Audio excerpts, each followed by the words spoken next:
En musée. À l'intérieur de ça, il y a une pièce de musée. C'est le numéro 1 de France Football. Il cultivait les habitudes, collectionnait les souvenirs, les places de match, comme les formules. Thierry Roland parlait comme on cause au bistrot ou devant son poste de télé. Sa gouaille, Ah bah non, mais attends. son rire inimitable ont fait de ce personnage attachant une créature médiatique. Est-ce que vous pourriez me faire le cri du lanceur de marteau, s'il vous plaît? Oui, avant que nous nous quittions. Hein? Très bien, Thierry. Merci beaucoup. Jean-Michel, vous lui donnez ses gouttes maintenant pour que ça aille un petit peu mieux demain. À l'antenne, Thierry Roland avait peu de limites. Il était adoré ou décrié. Un homme populaire aux accents populistes. Caricature parfois de ce français, un brin chauvin. Je prends ma femme pour ma mamie. Personnage multiple, à la fois chroniqueur des grosses têtes et chevalier de la Légion d'honneur. Mais finalement, sa plus belle récompense, il l'a reçue le 12 juillet 1998.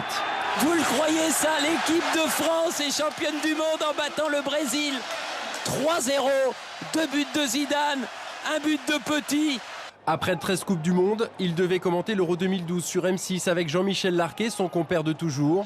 Mais cette nuit, victime d'une attaque cérébrale, Thierry Roland s'est éteint à l'âge de 74 ans. Bon. Et François Hollande a souligné qu'avec le décès brutal de Thierry Roland, le monde du sport et du football perd l'un de ses plus populaires et ardents supporters.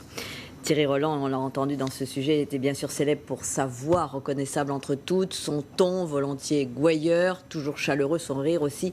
Il avait des expressions bien à lui, imagées, qui pour certaines sont entrées dans les annales du commentaire sportif, comme nous le rappelle Antoine Habert. Thierry Roland, ce fut pendant 50 ans la voix du football à la télévision. Une voix reconnaissable par tous, un ton unique qui aura épousé les plus grands moments du sport. Et but Zidane, troisième but d'Emmanuel Petit. Je crois qu'après avoir vu ça, on peut mourir tranquille. Enfin, le plus tard possible, mais on peut. Ah, c'est super. Quel pied. Ah, quel pied. Oh, putain. Oh là là là là là là. Alors, on va voir les matchs. Thierry Roland aura commenté plus de 1300 matchs. Autant d'émotions, de joie, mais aussi de colère. Oui, mon petit bonhomme, bravo. Bonne balle de Platini pour Battiston. À côté. Aïe, c'est pas vrai. Attention, Kostadinov. Oh, but Oh à là 10 là secondes. là là là là là là là. C'est la fin. À 10 secondes À 10 de la fin. secondes, Kostadinov qui m'a... Aïe, quelle catastrophe. Comme vous, j'ai plus. Institution pour les uns, caricature pour les autres. Thierry Roland aura surtout marqué par son franc-parler, un esprit franchouillard qui lui vaudra quelques petites phrases parfois polémiques. Ah, c'est incroyable qu'il accorde pénalty là-dessus. Mais c'est invraisemblable à 3 minutes, 2 minutes de la fin de la partie. Alors ça, je n'ai vraiment pas peur de le dire, monsieur Foot, vous êtes un salaud. À côté, eh ben, il y a un bon Dieu, croyez-moi. Tranquillement, il arrache tout. Quel enfoiré, mais c'est pas vrai ça. Il faut, comme on dit un petit peu trivialement, les avoir bien accrochés pour arriver à disputer un match de football ici avec cette ambiance. Aujourd'hui, ses confrères retiendront surtout son rire, son sourire et son sens de l'humour. On a envie de faire pipi. Moi, j'ai froid à la zigounette. de Franck Sauzet. Franck. Je vous rassure pour ce que vous avez entendu en début d'interview. Ça va mieux. C'est Jean-Michel qui a froid à la zigounette et c'est moi qui ai envie de me tuer. Voilà, et tous ces grands professionnels du sport et du commentaire sont avec nous sur ce plateau. On a aperçu Roger Zabel. Roger, vous êtes là. Merci. Christian Jean-Pierre, vous commentez tous nos matchs. Bichente Lizarazu, vous êtes aussi notre commentateur préféré en ce moment, avec Christian bien évidemment. Et Giroud, grand professionnel. D'abord, il faut dire, Thierry Roland, c'était un grand connaisseur du sport, Bichente. Vous avez commenté des matchs pour TF1, pour nous et avec lui d'ailleurs. Il avait vraiment une connaissance de la technique du jeu. Oui, il avait une connaissance de la technique du jeu et puis ça a été le commentateur surtout d'une plein de générations de footballeurs. Et la nôtre, celle de 98 et notamment cette fameuse finale où c'est vrai que cette phrase, après avoir vu ça, on peut mourir tranquille le plus tard possible. Je crois que c'est une phrase qui résume complètement Thierry Roland. Vous l'aviez entendu à l'époque, vous saviez qu'il avait dit ça évidemment. Je l'ai su bien plus tard parce que j'ai eu beaucoup de difficultés à regarder les matchs de la Coupe du Monde.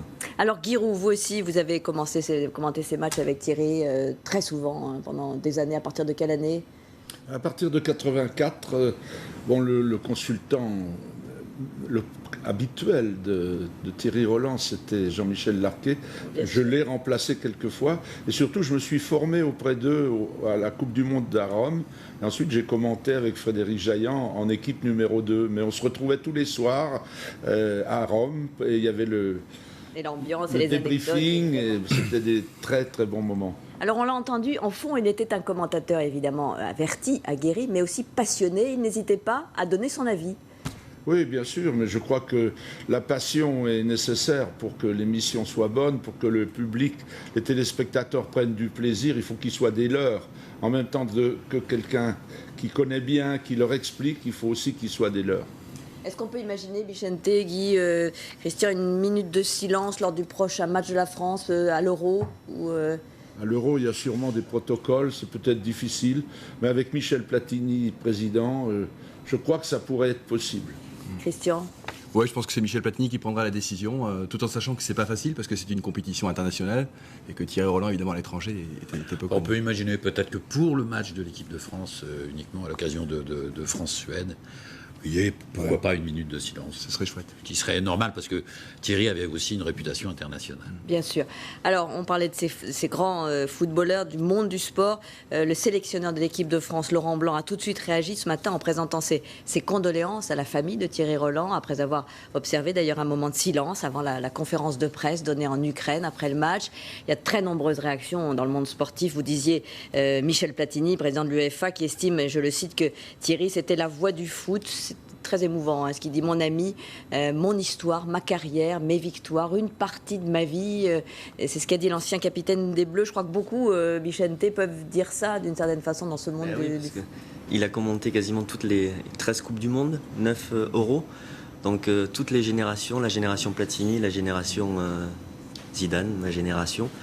Et donc on a joué avec les commentaires de Thierry Roland. Il y a 3 semaines, Claire, j'ai eu la chance de prendre un petit déjeuner avec lui pour préparer ce championnat d'Europe des Nations. Et on s'était rappelé ce fameux match que vous avez remontré, ce France-Allemagne, Séville 82, cette demi-finale de Coupe du Monde. Et je me souviens très bien, à la fin de ce petit déjeuner, Thierry m'avait dit la finale, c'est le 1er juillet, c'est la Saint-Thierry. Et je lui avais dit, écoute, je te promets, si c'est France-Allemagne, en finale de ce championnat d'Europe des Nations, je te souhaiterais bonne fête à l'antenne. On s'était quitté sur ces mots-là. Et on pense aussi à la peine de Jean-Michel Larquet. Bien sûr. C'était vraiment ce duo qui est tellement devenu légendaire, quoi.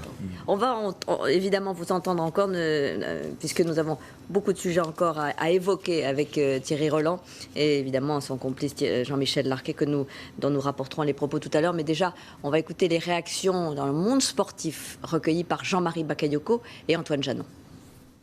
Évidemment, on va se lever, on va respecter quelques secondes de recueillement et de silence à la mémoire de notre camarade, de notre ami.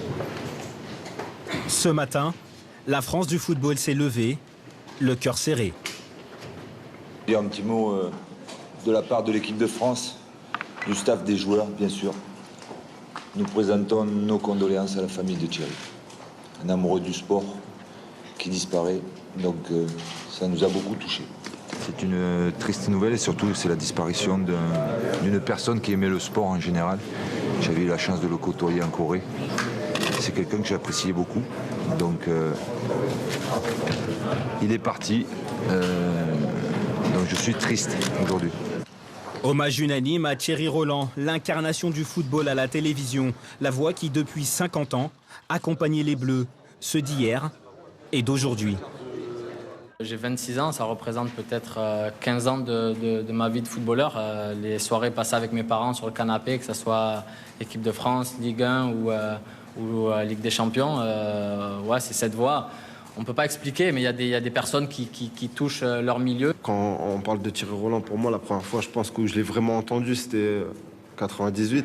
1998, le couronnement d'une carrière de journaliste sportif. C'est vrai que 98, il y a, comme il le dit à la fin, après avoir vu ça, on peut mourir tranquille, quoi. Pour beaucoup, Thierry Roland gardera l'image d'un amoureux du sport, une passion qu'il a partagée avec l'ensemble du pays pendant 50 ans. Et on l'a dit, donc le nom de Thierry Roland était indissociable de celui de Jean-Michel Larquet, son binôme, son complice. Et c'est avec une très grande tristesse que le journaliste a appris la nouvelle ce matin. Il se sentait partir, il se sentait faible. Il m'avait dit que s'il lui arrivait quelque chose, il me regarderait de là-haut, depuis la grande prairie. C'est ce qu'il a expliqué en larmes. Il se faisait une telle joie de reformer le tandem. Il est parti sans ça. Le plus terrible, c'est que sa dernière joie, j'aurais pu la lui procurer. C'est ce qu'a ajouté Jean-Michel Larquet ce matin en évoquant l'Euro 2012. Effectivement, il devait à l'origine commenter ce match, en tout cas hier soir, Ukraine-France. Thierry Roland était journaliste sportif depuis près de 60 ans. Il avait, on le disait tout à l'heure, commenté 13 Coupes du Monde, 9 Championnats d'Europe et était devenu tout simplement une figure de la télévision. C'est ce que nous montrent Christelle Chiroux et Gwenaël Bellec. Je perds un frère. Ça fait 47 ans que je fais ce métier. J'ai la chance de faire ce métier. Et ce métier, je l'ai fait parce que Thierry m'a donné les bases. Il ne s'est pas passé une journée depuis près de 40 ans, je veux dire, où on ne s'est pas eu au téléphone au moins une fois tous les jours. Thierry était très bleu, blanc, rouge. La France avait gagné, c'était le plus heureux des hommes. J'ai pas honte de le dire, j'ai pleuré parce que je sais pas, c'est quelqu'un, on n'imagine pas qu'il puisse disparaître, Thierry. Et vraiment de savoir qu'il est mort hier au moment de la victoire de l'équipe de France, c'est incroyable qu'il ait pu avoir cette passion jusqu'au bout, jusqu'à le faire partir là-haut. Quand Thierry commentait, c'était le cœur qui parlait, les tripes, quoi. Bon, c'est pas l'analyse comme aujourd'hui, c'est un peu différent. Mais moi, malgré tout, j'aimais bien écouter Thierry Roland parce que ça me faisait marrer. Mais il avait tout inventé, c'était sa façon d'être, sa façon de faire. Il y a quelque chose que certains grands techniciens du football ne comprendront jamais, c'est que l'amour du football qui était le sien transparaissait, enfin, suintait par tous les pores de sa peau. C'était Monsieur Foot. Il était bienveillant. Je n'entendais jamais dire, y compris en off, des horreurs sur tel ou tel joueur. Alors, ses défauts, évidemment, c'était... Puis il avait une gouaille très parisienne, très titi parisien. Les défauts, on les connaît, les excès verbaux. Il ne se contrôlait pas. Voilà, il se contrôlait. Dans la réussite de sa carrière, il y a évidemment sa compétence, il y a évidemment sa personnalité, il y a évidemment l'homme qu'il est, mais il y a également sa voix étonnante, sa voix qui montait assez haut d'ailleurs pour enthousiasmer et pour saluer un but de l'équipe de France.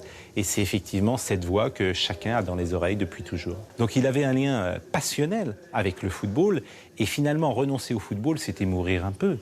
Et c'est ce qui s'est passé, c'est-à-dire qu'il n'a pas pu faire l'Euro et il meurt en plein Euro. Et il n'y a jamais de hasard. Voilà, il y a d'innombrables témoignages dans le monde du football et des médias et vous êtes ici pour en témoigner. Je vous remercie tous d'être venus sur ce plateau. Roger Zabel, qu'est-ce qui expliquait au fond cette immense popularité au-delà du commentaire et de la technique footballistique? C'est l'antériorité déjà. Et Thierry, c'est le dernier mammouth du